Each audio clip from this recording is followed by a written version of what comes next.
Il est l'un des plus grands peintres du XXe siècle et l'une des figures de proue du cubisme. Cet artiste espagnol a initié ce mouvement pictural qui décompose les corps en formes géométriques éclatées. Vous l'avez probablement déjà reconnu, c'est Pablo Picasso. Mais Picasso serait-il devenu Picasso sans sa première mécène, l'iconoclaste Gertrude Stein, qui se considérait elle-même comme un génie prêt à réinventer la littérature de son siècle. C'est leur amitié moderne qui déconstruit l'art en milliers de fragments sonores et visuels que je vais vous raconter aujourd'hui. Je suis Virginie Giraud, bienvenue au cœur de l'histoire, un podcast original Europe 1 Studio. Gertrude Stein et Picasso, une amitié moderne. If I told him, would he like it? Would he like it if I told him? Would he like it? Would Napoleon? Would Napoleon? Would he like it? If Napoleon, if I told him, if I told him... Nous sommes à New York, à l'hiver 1934-1935. Gertrude Stein, poétesse et écrivaine cubiste, se tient devant un micro. Elle s'apprête à enregistrer le poème qu'elle a écrit en hommage à Pablo Picasso. If I had told him, a completed portrait of Picasso. Celui-ci a été publié pour la première fois dans le magazine Vanity Fair en 1924. Gertrude Stein voit ce poème comme le pendant de son propre portrait par l'artiste espagnol en 1906. Gertrude Stein n'est pas une auteure classique. Ses phrases sont éclatées, jouent sur l'homophonie, détruisent la syntaxe et se résument même parfois à un seul mot. La scansion sèche de l'artiste donne toute sa portée à ce poème déstructuré. On croirait presque entendre un exercice de diction récité sans émotion, le résultat est presque gênant, comme les diatribes dénuées de sens d'une aliénée. Mais est-ce que les génies ne sont pas un peu tous fous ?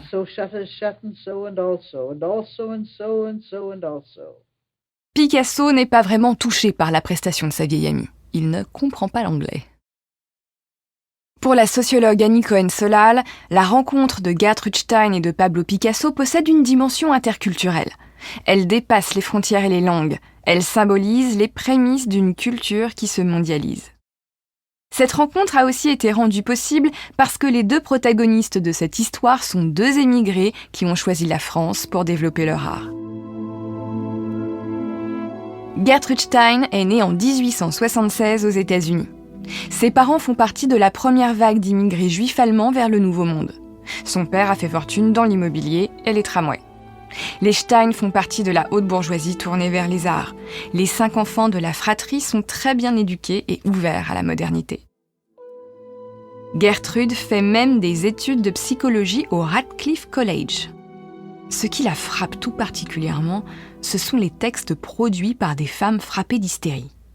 Mais Gertrude, qui, depuis toute petite, rêve de devenir un personnage historique, abandonne ses études en 1903 pour rejoindre son frère aîné Léo à Paris, où il vient de s'installer dans un bel atelier au 27 rue de Fleurus, dans le très chic quartier du Jardin du Luxembourg. Ce passionné d'art envisage une carrière de peintre et Paris est alors la capitale artistique du monde. L'exposition universelle de 1900, intitulée « Le bilan du siècle », a drainé près de 50 millions de spectateurs.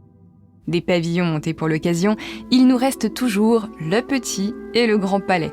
Cette effervescence où s'invite la fée électricité a attiré un jeune peintre comme la lumière de la lampe captive le papillon.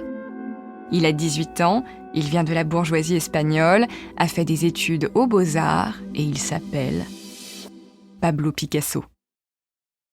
Ce beau brun au regard pénétrant et curieusement moqueur s'installe vite dans un atelier à Montmartre.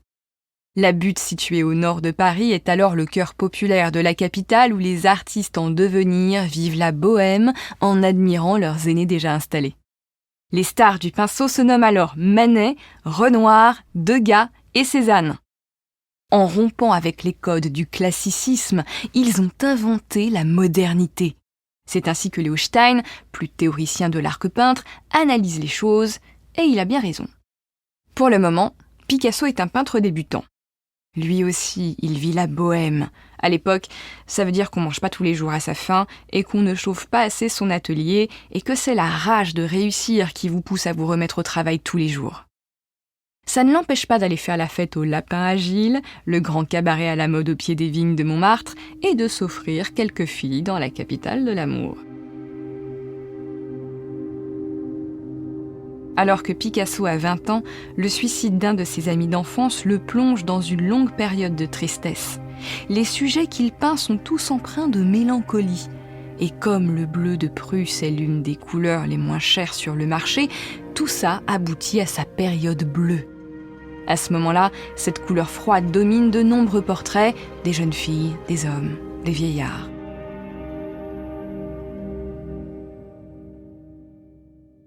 Quelques années passent et Picasso opère une transition. Vers 1904, il entre dans sa période rose. Il reste encore de la mélancolie dans ses portraits, mais les teintes chaudes, de dégradés de rouge, redonnent de la vie au sujet. Le cirque est alors un divertissement à la mode et Picasso s'inspire d'acrobates, d'arlequins, mais il fait aussi des nus. On voit dans ses dessins l'influence des impressionnistes, l'importance accordée au dessin et parfois l'usage du non finito, ces peintures volontairement inachevées. Picasso vit maintenant au Bateau Lavoir, une résidence d'artistes sur la butte Montmartre. Dans ce bâtiment au petit logement sans luxe disposé de part et d'autre d'un couloir, on peut croiser Max Jacob, Apollinaire, Matisse, bref, tous les grands artistes de l'aube du XXe siècle. En 1905, pour Picasso, c'est le début de la Reconnaissance. Du 25 février au 6 mars, il est exposé parmi d'autres artistes dans la galerie Serrurier. Comme on y trouve la nouvelle garde, Gertrude et Léo Stein ne manquent pas de s'y rendre. Le regard très sûr de Léo s'arrête sur la fillette à la corbeille fleurie de Picasso. Imaginez un format allongé d'1,50 m de haut sur 66 cm de large. C'est à peu près la largeur d'une porte. Imaginez maintenant un fond bleu lavande représentant un mur et en dessous un sol rose tendre, mais il n'y a pas d'effet de perspective. Ce sont juste deux aplats de couleurs. Maintenant, imaginez une adolescente de profil, tournée vers la gauche, nue, avec sa poitrine naissante, un petit collier de perles et un ruban rose dans ses cheveux noirs tombant aux épaules. Placez maintenant entre ses mains un panier rempli de fleurs rouges sous forme de taches comme Monet peignait les nymphées à la fin de sa vie. Attendez, c'est toujours pas fini.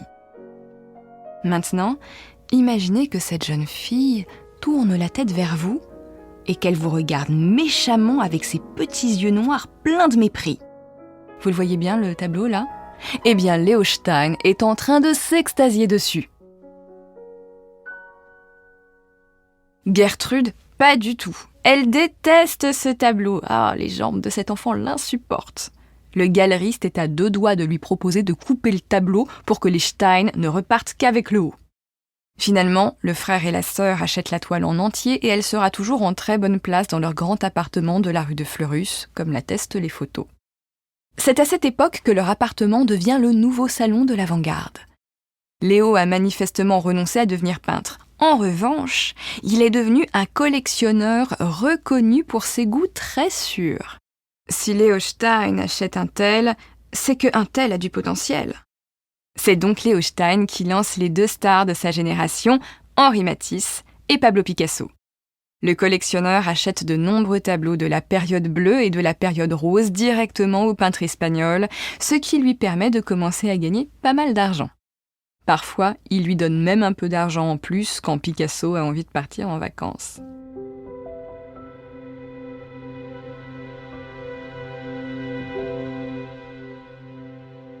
Tous les samedis soirs, les Stein reçoivent des peintres, des écrivains, des critiques. On admire les tableaux accrochés presque bord à bord. On voit presque plus le mur derrière. On écoute des conférences. On invente littéralement l'art moderne.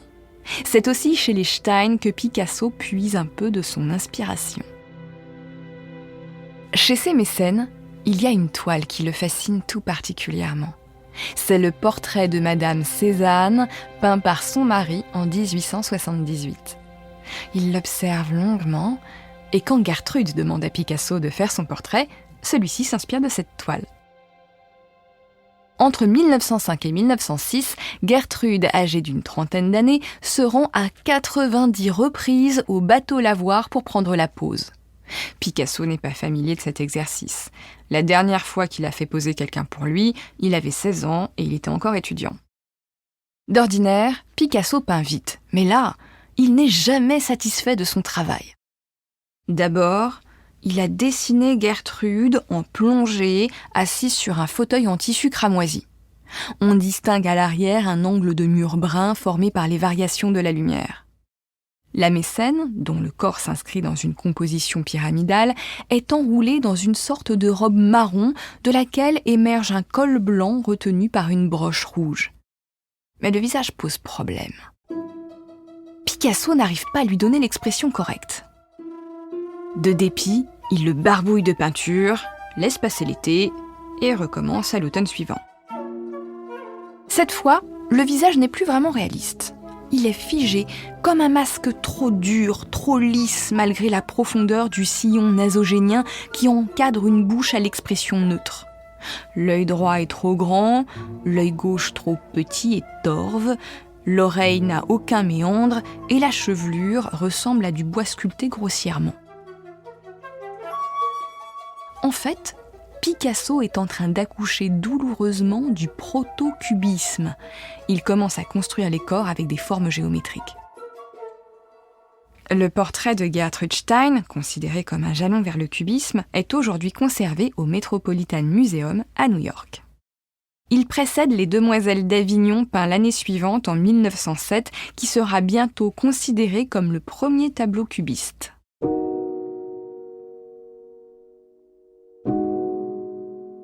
Pendant que sa sœur pose, Leo Stein utilise l'art de Picasso pour raffiner ses théories sur l'art. Il perçoit l'artiste espagnol comme un génie d'envergure considérable, mais pour lui, il est plus un dessinateur et un illustrateur qu'un peintre.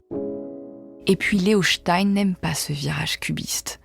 Dieu sait qu'il aime l'avant-garde, mais là, la décomposition des corps en forme géométrique, c'est trop pour lui.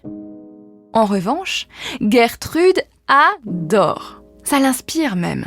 Maintenant, elle veut être écrivain et elle a la prétention de réinventer la littérature du XXe siècle en s'affranchissant de tous les codes de l'écriture comme Picasso s'émancipe de ceux de la peinture.